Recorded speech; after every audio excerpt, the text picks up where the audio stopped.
Next, truth or fake?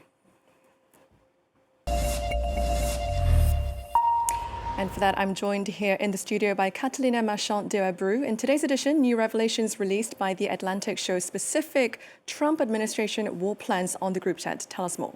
That's right. The Atlantic magazine published today, March 26th, a full transcript of messages sent between 18 government officials, including J.D. Vance and Defense Secretary Peter Hegseth, as well as journalist and The Atlantic editor Jeffrey Goldberg, who was mistakenly added to this Signal group chat discussing upcoming Yemen war plans earlier in March. The magazine, which initially only published the broad outlines of the chat in this report on Monday, said it was now publishing the details of the Yemen war plans, including screenshots of timings and weapons used, shared on the chat, since they say there's a clear public interest in disclosing this information after the Trump administration has repeatedly denied that any classified information had been included. White House Press Secretary Caroline Leavitt was quickly responded to X to say that Atlantic was conceding that these were not war plans, claiming that this entire story is another hoax written by a Trump hater, while National Security Advisor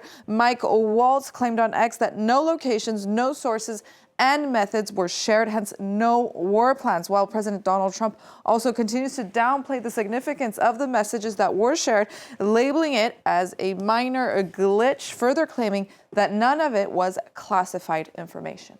So could the leaks be considered classified or not?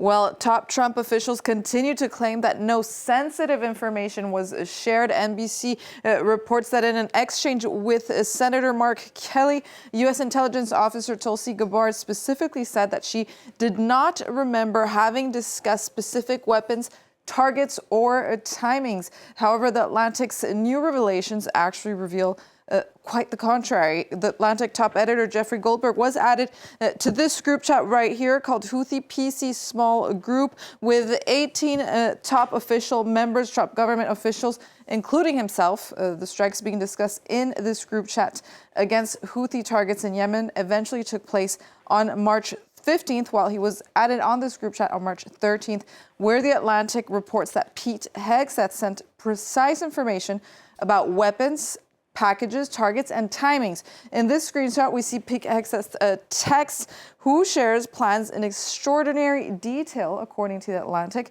These texts include damning details of U.S. bombings, drone launches, details in advance of the F-18s, including timings for the attacks, and information of the assault, including descriptions of, for example, weather conditions, as well as references to a target terrorist, presumably a Houthi militant. So this information, according to Atlantic, was received 2 hours before the scheduled start of the bombing against the Houthi position. So here we have a discussion, as you see, of timing, targets, and weapon systems to be used in the attack. Information that, according to multiple defense sources cited by CNN, is always considered to be classified information.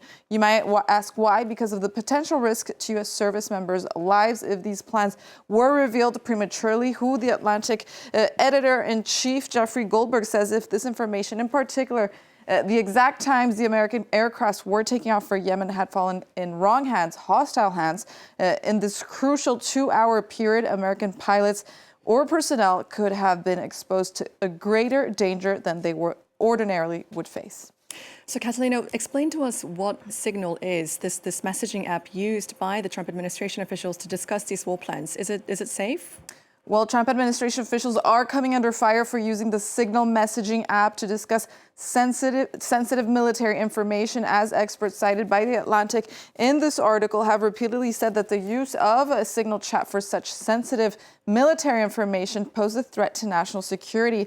In a 2023 memo, the Defense Department referred to Signal as an unmanaged messaging app. That's what they call it. The department defines unmanaged apps as those not authorized to access, transmit, or process non-public DoD information. It also listed apps such as iMessage and WhatsApp as other examples of these type of apps, including Signal. So even though Signal does offer some level of high protection because it is an encrypted platform, what makes it not suitable for highly sensitive information is that Signal runs fundamentally and insecure devices, such as smartphones and laptops attached to the internet that may be subject to all sorts of attacks to the devices. So an app that was actually never built or intended to be used for discussing military plans, according to experts cited by France 24. Ironically enough, the Pentagon actually warned staffers against using Signal before this White House leak by the Atlantic journalist. So on March 18th, saying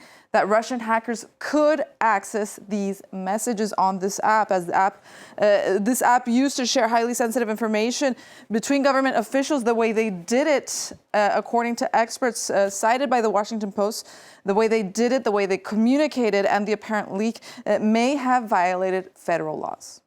All right, Catalina, thank you very much for breaking that down for us. And thanks to you for watching. Stay with us. More news to come after the break.